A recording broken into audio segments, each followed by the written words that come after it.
It is Monday, the 12th of May. It is the full moon of May, and it's also the Wesak festival. Right. Now, for those of you who are Buddhists, the Wesak will make maybe some sense, but not all Buddhists, because it's kind of a hierarchical, esoteric sort of thing. But we'll give a quick thumbnail on it. And we celebrate this every full moon of May because it engages virtually all of the spiritual actors that are on the planet in one event. And, you know, whether if you're a Catholic or a Christian or a, I don't know, whatever, you may think that you're separate from the rest of the spiritual group. But if you're kind of a spiritual person, you realize that you can practice whichever way you want to bridge yourself to the divine. But so is everybody else. And whether you're Hindu or anything else, it doesn't really matter. So we'll do a quick thumbnail on what's going on because it is happening today. And it deserves respect because it's been going on. Now, I'm assuming you realize that I'm telling you what the esoteric tradition is. Had you ever heard of the Wesak before you did it with me? No, I had not. All right. So, and Seb's really in on the know. So I'm pretty ignorant. So I would say that most people in the world that are not of the Buddhist practice probably never heard of it unless they're in the esoteric world, which is the spiritual world that tries to deal with what's real. And there's no real name for reality except reality. But in that reality, this has been going on for 2,500 years, which is really fascinating to realize. Now you can Google it, Wesak, Wesak, and it'll show you a valley in Tibet that looks kind of barren because it's up at an altitude where there's trees. And right behind it, if you go, it's kind of a long, narrow valley. And if you go through the gateway of the valley, right in front of you is Mount Kailash, which is a very highly vaunted spiritual mountain. And some strange experiences happen on and around that mountain.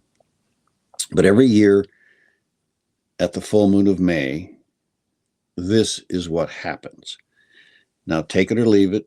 I didn't make it up. It started 2,500 years ago when the Buddha took enlightenment and he was no longer going to incarnate on the planet in his own form. That was his last incarnation. So he's at a very high and elevated location up in the Shambhala regions in the esoteric world, way up there where Atmic and monadic energies live, which is above the Buddhic energies, which is above the mental energies, which is above the astral energies, which is above where we are located. So there's a long ways up. If you think of it as up, it isn't really up, it's inside. Because the universe is a sphere and the material aspect is the skin of the universe. And you really kind of go to the center, but when you go into the center, it's bigger than the outside, so it gets a little confusing to the brain. So we think of it as up because that works well with the brain technology, which is material. So on this day, every year for 2,500 years, which is about how long ago the Buddha took his illumination, about 500 years before Christ, before Jesus had his experience with Christ consciousness. So when he did that, he knew he was not coming back, so he made some promises. A couple of them, and in one of them he said he would leave his vestures, which are his mental body, which was perfect, and his emotional body preserved, so that the Buddha following him, which is the Christ, Maitreya, as the planetary Christ being, could use them. And what that means, I don't know, because I don't bother other people's vestures. I kind of have trouble enough with my own. But he left those available, and to now, this particular time, beginning the Aquarian age, when the when Maitreya, who is the Christ, will be reappearing in the world sometime sooner or later, he'll then make use of those in some way, because the Buddha has been released from his earthly responsibilities, and so he's moving to a higher order of service and may not be within reach the way he was before. So this is arrangements made by great spiritual beings in the universe for the duties that they take upon themselves. Now, that's one of the promises that he made, that he would leave those. And one of the other ones, I forget the third promise he made. He made three specifically.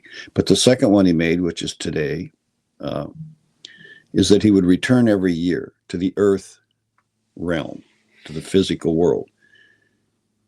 And that requires a process and a precedent, which means, and it's the Wesak Valley in Tibet, that place you can look up on Google, and you will see that that's where he does it. And every year the Tibetan Buddhists, they show up there, and they have been doing this for all this time.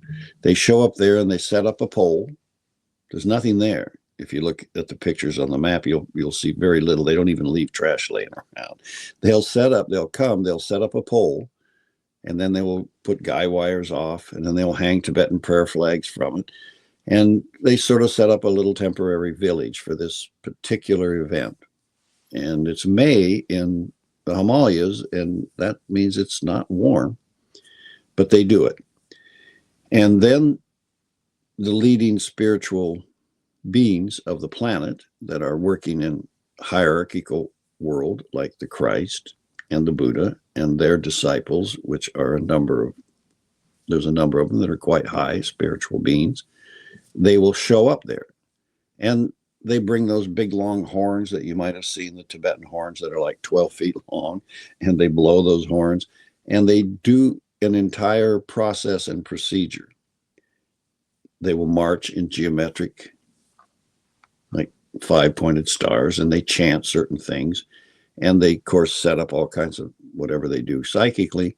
And they actually build a funnel or a vortex of energy upward through the subtler frames, above, through the physical, through the emotional, through the mental, through the buddhic, through the atmic, to Shambhala. And the Buddha, residing in that environment with those that live there, will descend down that channel all the way. And they set up a big crystal bowl of water on a rock that's at the front end of the place. And they charge that water. That's probably the highest holy water on the planet, in fact.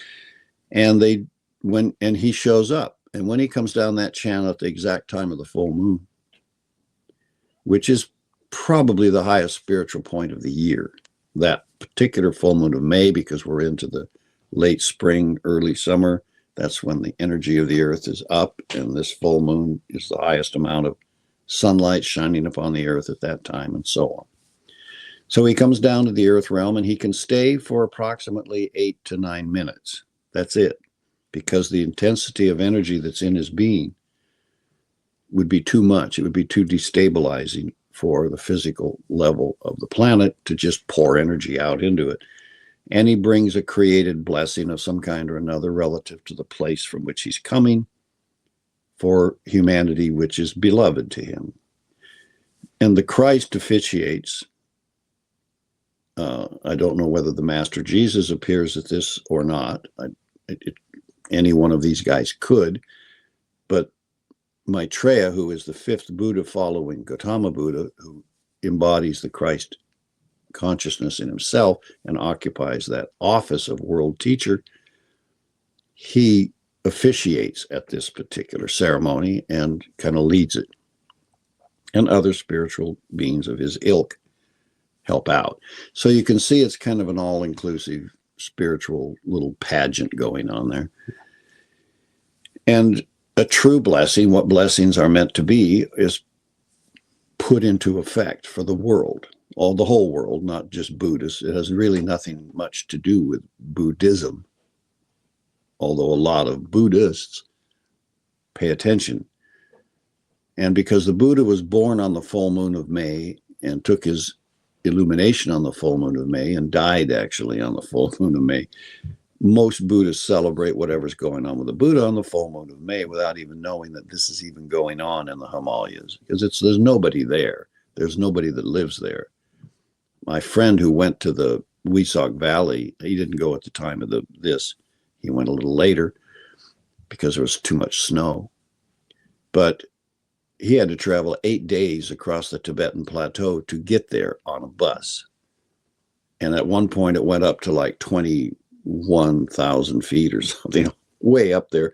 And you can't even run a gasoline engine at that speed. The electric wouldn't care, but gasoline requires air coming in, and there's so little air they had to stop and actually push the bus over the top.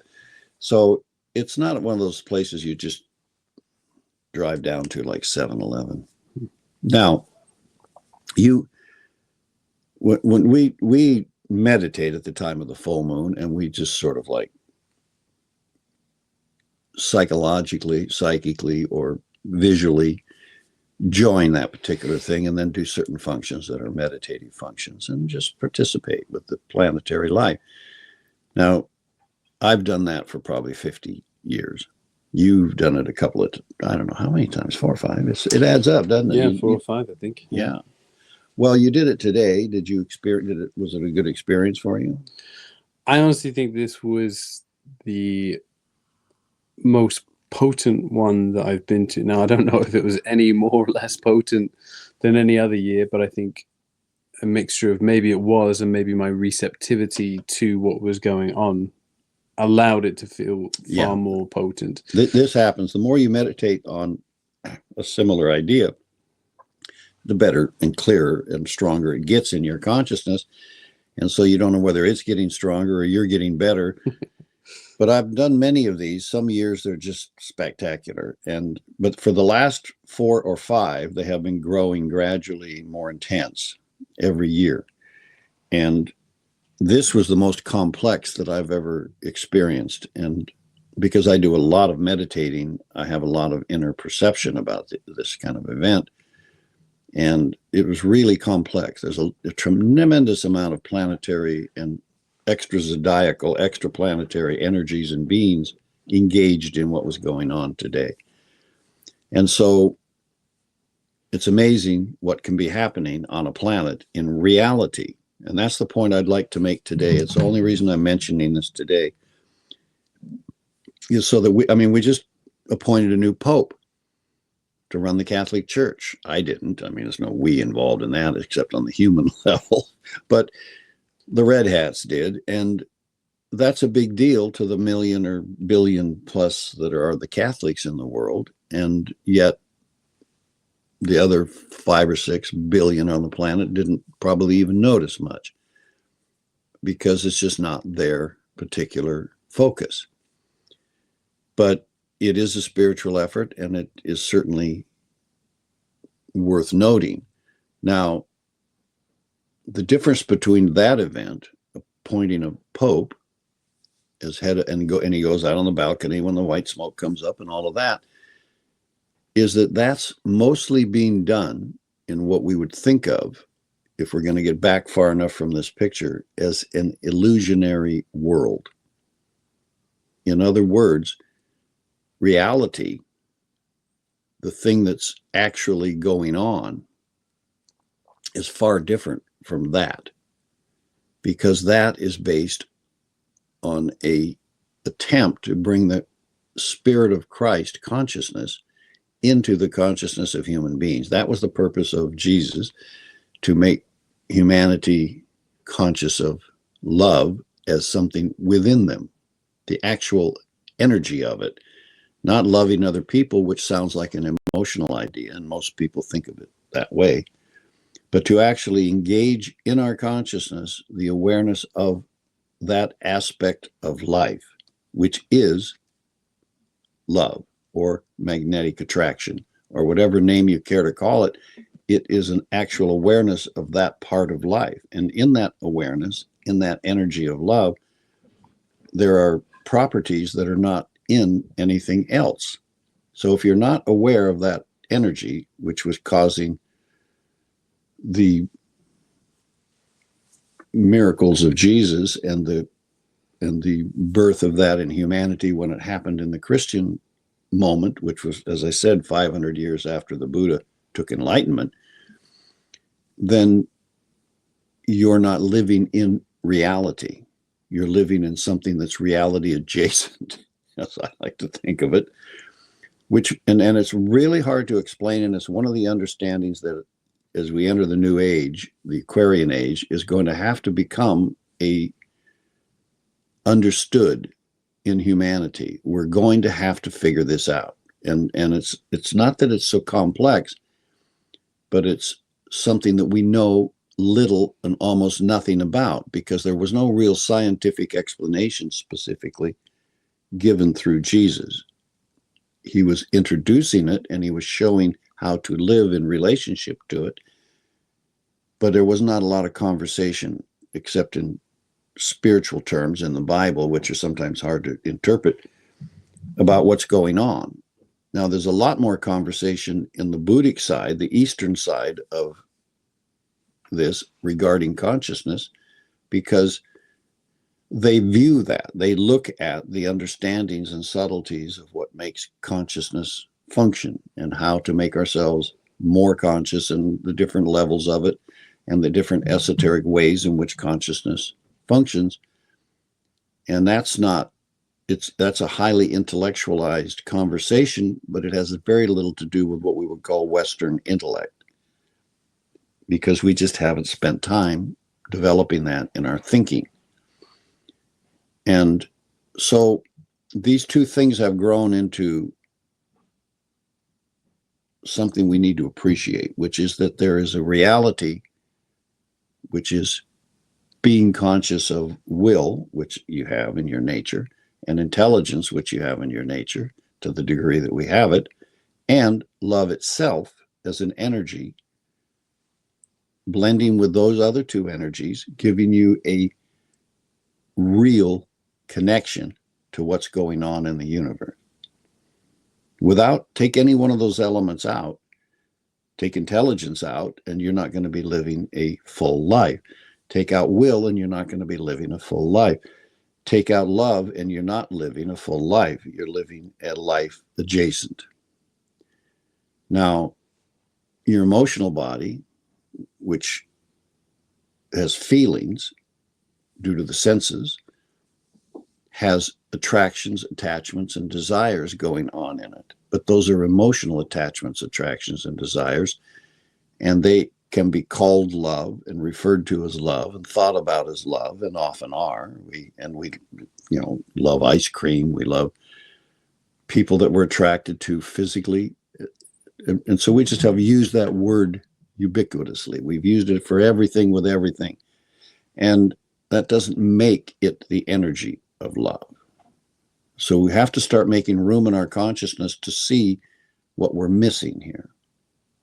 Because if we don't make ourselves conscious of it, which means self-aware with that energy, we won't know what's real. We will only know what life looks like without it. And all suffering in the human race is the result of that unconsciousness of love. Once you become conscious of love and give it to yourself by being aware of it, then it starts healing. It starts correcting. It starts developing your life in such a way with you that the suffering begins to disappear. And the more we follow the growth of that inclination towards love, the more suffering is reduced and eventually can disappear. So it's a profound shift in humanity's future if we can make this step. There was something you said either today or when we did the pre-meditation, where you said that there's no difference between us and, like one of the great masters, just our conscious awareness of love. And I thought that was really profound, because it just... Well, let's be clear. Experience counts. There are people who can mend a net for fish that we are amazed at watching them. If you've ever watched a guy mend a net that gets torn, they just have, and all of a sudden the net's ready to go again for tomorrow. And we wouldn't have a clue how to do it. And if you multiply that like times a gazillion, then you're going to get the difference between me and the Buddha, because he's had countless experiences in profound activities relative to love and relative to a universe filled with divine practices. So experience counts. The more experience you have working side by side with those who are growing into that kind of high level of consciousness, the more you're going to be proficient at it. But once you incorporate love into your working group, you're able to function with them. You're able to participate in what love offers. Because remember, love has, as we talk about all the time at the Love Foundry and on these podcasts, love has qualities that nothing else does. Transformation and transmutation and unity are unique to love. And if you block your awareness of love in your experience, then they go with it. And the profound sense of joy and grace that come with love are also limited. It's simply just not going to reach our sensitivities and become identified and become something we can practice our art of living with. So once we take on that, we take on the livingness of the universe. And there's no, as the Christ said, or as Jesus said, with the Christ consciousness in him, you know, when they were asking him, show us the Father, and he says, you know, if you see me, you see the Father. So he's explaining that in a kind of mystical way. But obviously he doesn't have the experience of the Father who's running a universe. But he does have the same capacity. He is that. Sorry. Uh-oh. Somebody's texting that their sister's in the hospital. So we'll focus on that a little while we were doing this. Yeah. And so, and, you know, speaking of hospitals, you know, because we just have someone here and we have to kind of focus in on supporting them. And in the esoteric world where the Buddhists live and practice their art of love, which is what separates them from the rest of us, because they're living up there in Tibet or somewhere in the Carpathian Mountains, or doing something other than what normal people are usually doing. And when they talk about just healing, for example, their first law of healing, and there's a number of them that make true healing, natural healing, to bring that about in people, is that all disease of any kind whatsoever is the result of inhibited soul life. So again, we come back to the same point of view. Blocking love in your life, which is what soul life is, if you block that from flowing into consciousness and out into the world through you, then that's blocking that. And however you block it, some disease somewhere will show up, mentally, emotionally, physically, or from one lifetime to the next, if you look at it from a karmic point of view and subscribe to reincarnation. So how we think about all of this is fine, but at some point, rather than just keeping it out there as a vague idea or just assigning it to a religious teaching, stop and realize that just you putting yourself into conscious contact with the energy of love that floods the whole planet continuously as an awareness of yourself with it is a very profound and doable choice. And it changes everything. And all the crises going on in the world right now, as we can see a civilization failing around us in the world and great change coming upon us, that's all connected to this inability to choose to be conscious of love and live in harmony with it, to live in awareness of its laws. And you have free will, which will allow you to do it. And you have love, which will respond to that free will the moment you invoke it. There was something else that was said that in this same vein that I thought was said really well, which was along the lines of the illusion that we all live in is that we believe in life without love. Yeah. And that it's only our consciousness that is blocking that out, the awareness of love around us all the time, that everything is already love, but consciously we've blocked that out. And that's the illusion we live in, which I thought really clarified it for me. It's like, which puts it in power in your hands as well, because if it's here, it's everywhere. Life does not exist without it. The understanding of miracles happening, which they do all the time, but the understanding of them happening becomes much simpler to grasp when you realize that reality is already here. It's so profoundly tuned out. This is a human kingdom problem. This is an individual problem, because we're all born into the human kingdom. We're all human beings. But human beings have, as a group, inherited this problem from the very beginning of our life on Earth in this whole planetary cycle. So we've never known it, which we should have. There's a condition on this planet, or with this planet, that has created this disturbance in our ability to function, and the suffering as a result of it. Now, in this podcast, we're not going to talk about the source of this, or if you looked at the myths of various religions, you'll find the root of where all of this started. But it's so long ago, because we don't even know how far time goes back until we start to really look at it in a greater space than we normally do, because we're just circling the sun, and that's a year, when in the whole universe is rotating. How long does it take for it to rotate once?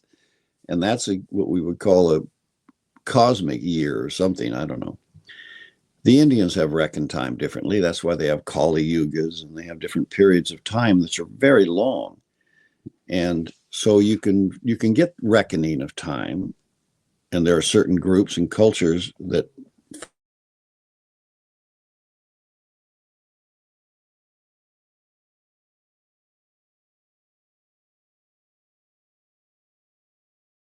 So sorry, we had a little interruption there because of this ongoing crisis out there, but we're okay. And so when we look at all of this, we're looking at what's going on in humanity that excludes love. And so now that's partly real, but it's partly illusionary, because the activities of love and those who are participating in them with the God of love and the nature of love and the universe that is filled with love are not going to be representative on the cover of the New York Times. And so it's a confusing world to live in right now. But the crises that the human race is encountering with these wars and chaos and crunching around and causing all these problems, these are coming to greater and greater magnitude, because the demand upon humanity to recognize, engage with, and begin the long process of releasing ourselves from that illusion and enter into a reality is upon us. It's time, and that's a really positive note, by the way. The world, when it looks like it's in the worst possible chaos, which it's headed towards right now, and you think, wow, what's going on? That's the moment at which we're at the possibility of actually recognizing and choosing this problem. And the fact that something's going on somewhere in the Wesak Valley in Tibet, somewhere up there, 15,000 feet or wherever the heck it is, the fact that that's happening with people engaged in the reality of love and divine nature and divine consciousness and the actual fullness that life offers to our planet is a wonderful thing. That's a wonderful truth. So I could say, you weren't there in the meditation group where the member of our group, one of the members of our group, went to the Wesak Valley, the one I told you about. He went there ahead of it and had a fantastic experience there, because it's been going on there for 2,500 years. So the energies in the Wesak Valley are pretty interesting. And he got hit with love there, and it just totally changed his life. And it's a wonderful story. Sometime I would tell it, but we don't have the time today. But it just shows you, the experience showed him that these things are here, and our separation from it is purely illusionary. It doesn't have to be. And if you take the right steps or actions, it can suddenly just smack you, and you just pop into that, the magnitude of what life is like when this energy of love is flooding you in a conscious way. And for him, he said, I just fell to my knees and started crying. I couldn't stop. And it was just because of a small interaction he had with a couple of Tibetan people, a man, his wife, and their child. And he just gave them a gift, because that's kind of a tradition in Tibet. If you meet Tibetans on the way to the Wesak Valley, it's kind of traditional to just offer something, because you're in their land, you're on their property, you're in their spiritual neighborhood. And so he did. And then they passed him, because they were going to circle Mount Kailash, which he had given up trying to do because of the snow. So he was just on that trek, and he happened to be in the middle of the Wesak Valley at the time he met them. But the second he had this interaction with them, which was just, he doesn't speak Tibetan, they just nodded and smiled and accepted his gift. Then this energy just slammed him, the love energy. And he said, you suddenly realize the truth of love. It just saturates your consciousness for a minute, and you think, how could this ever go away? But it does, because we've been building this illusion about it in humanity so long that it's now at the other end of the football field from us. And so it takes a bunch of choosing to bring it into our contact with it. But it's an inevitable process, and it will happen. And the incredibly miraculous thing is that it happened to Jesus at a baptism with John, his friend or cousin. I think they were cousins or something like that. And love itself actually simply entered him.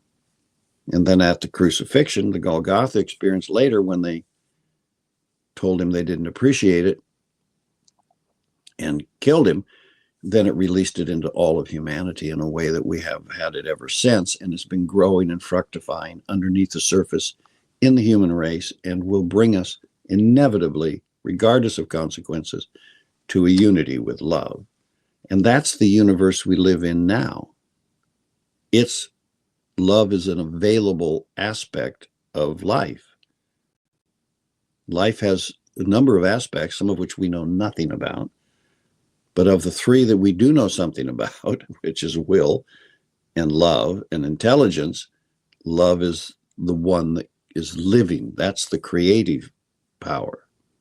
And so when it enters us in a cooperative way, the creative power of the universe is in us and can do things that are unbelievable. But we have to be prepared for it, and we have to find our way into our union with it.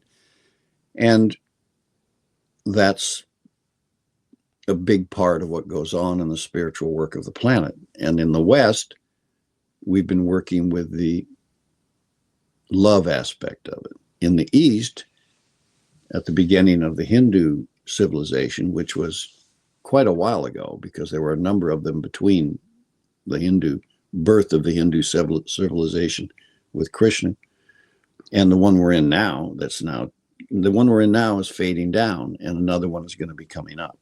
And so in that particular experience, this intelligence aspect of the Buddhists was what was leading, because we hadn't had the love aspect happening yet. The Greeks came along, and they were talking about intellect and talking about intelligence.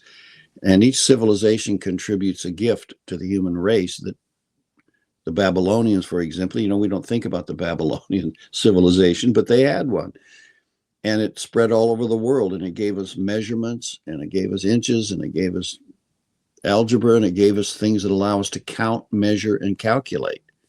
This is a huge gift to us, to a human race, to get rockets going later. So each civilization brought its contribution, and the Christian civilization brought that gift of love as a phenomenal experience. And so now we're looking forward to this code being cracked in humanity of realizing, oh my God, love is an actual reality of energy, and it does come from life, and we can become conscious of it, and it can change everything. It's our property, after all. We are love-based. We have a heart. That's what we look back at humanity. In the past, we don't always demonstrate that we had a heart. We didn't demonstrate we had a mind until we start growing one. And now we have the possibility of actually connecting love and wisdom, which is the gift of the Buddha and the Christ. Put them together and then start to become whole human beings. But the Wesak festival today, which is the full moon, remember the last full moon before this one, which is May, is Easter. That's the full moon of the Christ consciousness. And so these are great spiritual moments every year that comes around, and we participate in them by going out and kicking a bunch of little eggs around on the grass, or we try to actually make some headway in understanding how to participate with the wholeness of reality itself. And I think it's important. The Love Foundry, where Seb and I try to promote conscious relationship, is built on the premise that this is a teachable, knowable, learnable concept, which in the West, where we are, even in spite of this Eastern looking thing behind me, which is just a prop, but in the West, where we are, it's going to be learned. And it's a combination of science, because there's an intellectual component to it, but it's a combination of the heart with it. And that brings love into the experience. And that's why the workshops that we promote are for bringing that into fusion with people, so that we can begin that reality journey into ourselves of love and make the gradual transition out of ego and intellectual living and emotional living into embodying love, which the Buddha does. We think of the Buddha in wisdom. We think of wisdom, we think of intelligence. And if you ever try to read the Yoga Sutras or the Buddha's texts where they teach this, I mean, just try Zen Buddhism if you want. You think this is a really mental program and a very highly intellectual program. And this is true. It is. But it arrives at love. That's what perfecting your mind does. It brings you to the realization that putting love into harmony with intelligence is the only way to go forward. So it all comes to life and what life can give us at this stage of human development or cosmic development. The whole universe is learning the same lesson. Someone asked one of the spiritual masters a question and said, well, are there multiple universes? Because that's always a question that eggheads like me ask. What about the multiple universe thing? And he said, yes, there are multiple universes. That was all there was to the explanation, except that the thing about them is they're all learning the lesson of love. That's the universal lesson, is love. And the last universe where Earth's problem with this started, the lesson was intelligence, and it was learned. And if you look at chemistry, you see that all the way down to the mineral kingdom, all the way up to the top, intelligence works. Fantastic. And in the Christian conversation, that's the Holy Spirit. And it's Brahman in the Hindu part. So there's only one reality, and all the different points of view of that reality form all these different isms, religions, and things. But what the Buddha is doing in the Wesak Valley, or did in the Wesak Valley this morning, is not a religion.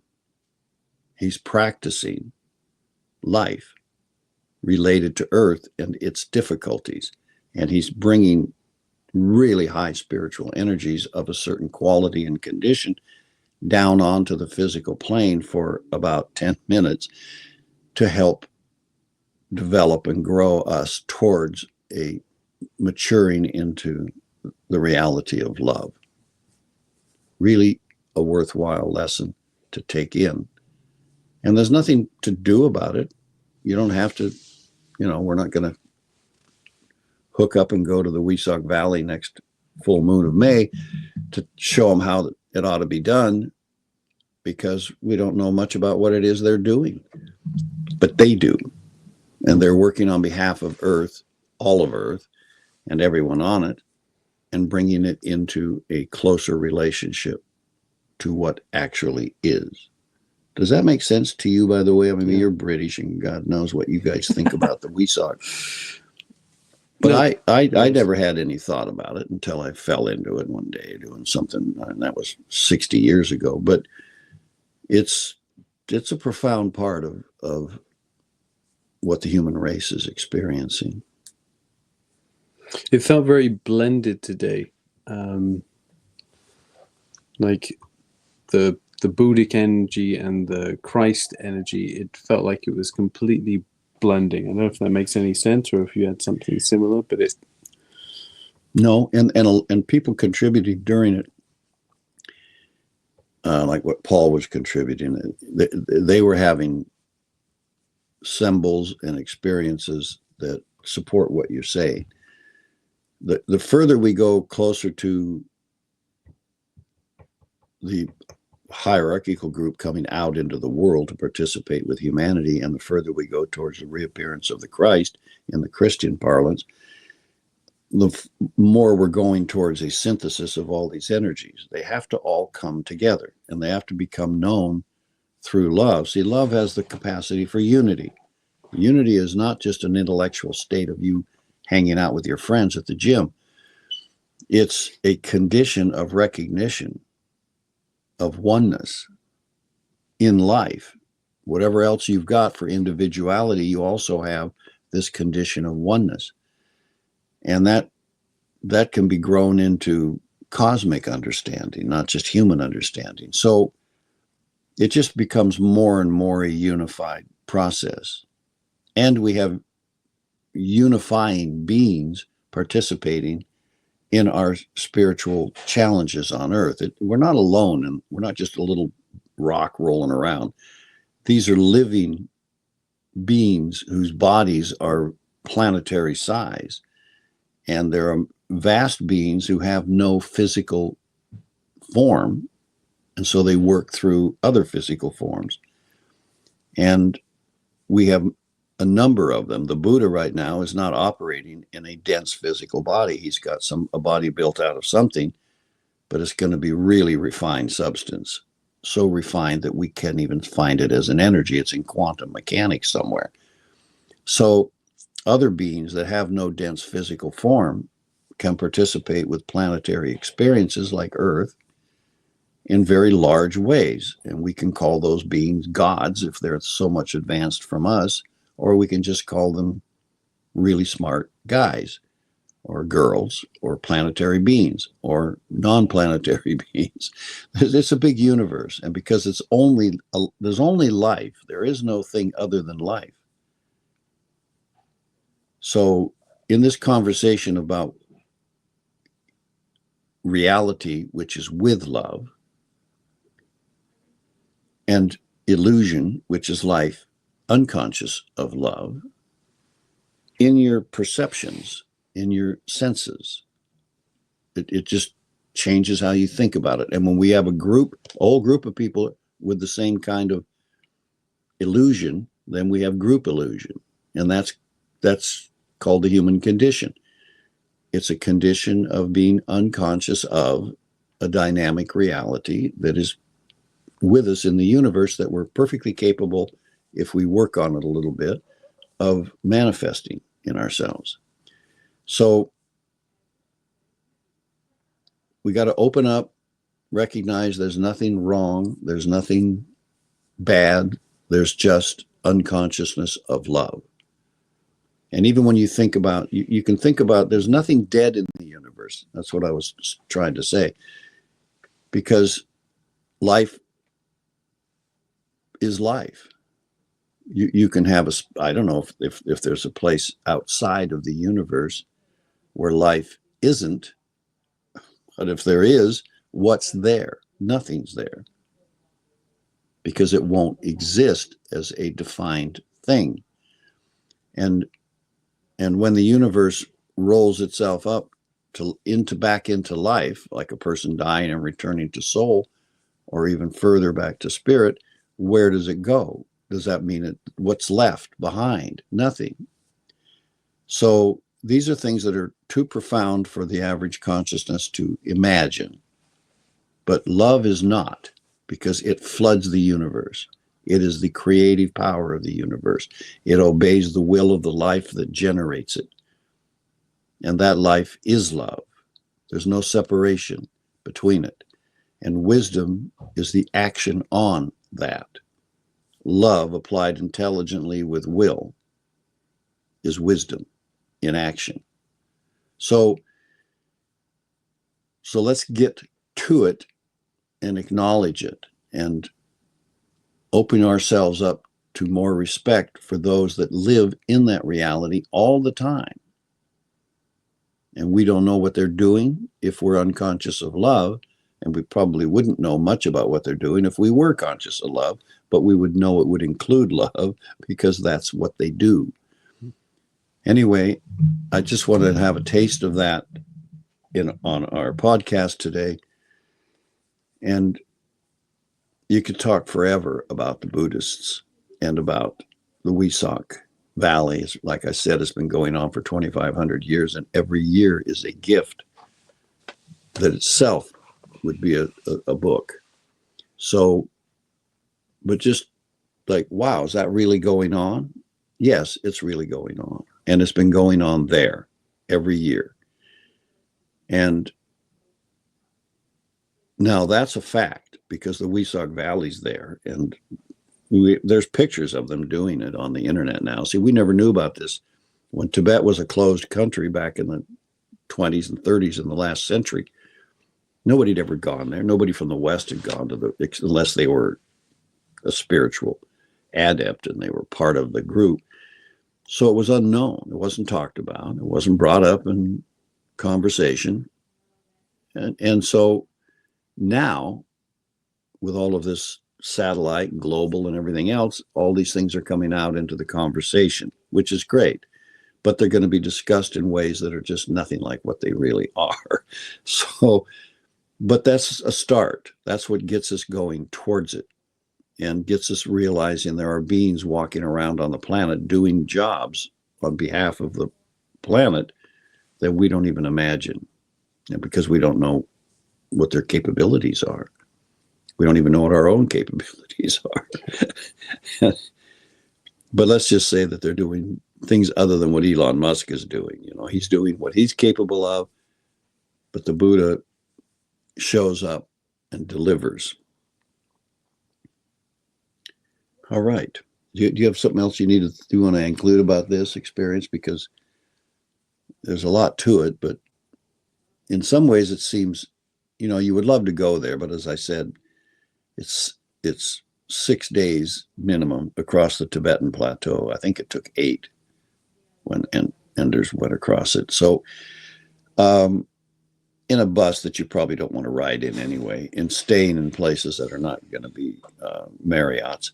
But and they're dirt roads and they're windy and dusty, and yeah, it's a trek. I don't know anybody helicoptering in, but that's probably coming up next. Well, they can only go so high with helicopters. Yeah, that's true. And range is always an issue when you're burning gasoline. So let's just invite you to take a look at it and read a few things about it. There's been some well said things by the Theosophical Society, by Alice Bailey's people, about the Wesak Valley, and there have been some other people Western theosophists, who have commented on Wesak. And I don't know what's written in the Buddhist world, because I haven't followed that, but I'm sure there's a lot out there in Google if we know how to find it. And it just helps validate the idea that these are not just made up myths. This is a myth that happened today. And because it's been going on for 2,500 years, it sounds like a myth. And because it's being done by the same people. The Christ who was doing it with the Buddha before there was a Christ. So things are moving forward, and take heart, because the world is, when it gets crazy like it's doing now, will look like it's going to hell in a handbasket. But at the moment of greatest crises, it will break through. That's what love offers. And that's why miracles happen at the moment they do. It's when the energy gets so vibratory that it finally connects, and love can do things instantly and spontaneously. It's not always easy to get it to do it, but it can. So thanks for listening. Let's see. Now, just to end this, in our workshops and things that we do to bring ourselves into harmony with love and the posture that puts us in relationship to love, there is a component that would be called wisdom, which is the actions of thought and feeling and physicality that we conjoin ourselves with in producing this love result in our nature. It's just not known well yet, but it's time for it to start. So if you want the power of love in your life, you can have it. Invite it, invoke it, call it to you, and take certain necessary actions, and there it will be. And it will astound. It could do some pretty profound things. Let's get that ball rolling. We need it. We need the planet engulfed in love. All right. Yeah. And if you want to see me and Dan in the Wesak Valley next year, we're going to go. Send donations. Send donations to Love Foundry. I don't know if I could take it. You could. You'd love it. You'd thrive on it. But I'm at an age where I would do it. You're getting up there, but you were born and raised in Alaska. I think. But I wasn't born and raised at 15,000 feet. I would do it because I'm crazy, but it could kill me. There's a limit. Yeah. And so I don't recommend senior people such as myself make a trek to the Wesak Valley in May, or basically any other time. Yeah. But boy, that would be fun. Yeah. That would be a fun trip. Yeah. Might be our last, but it'd be fun. Yeah, well, you got to die somewhere. Wesak Valley might not be the worst place. All right. Thank you, everyone.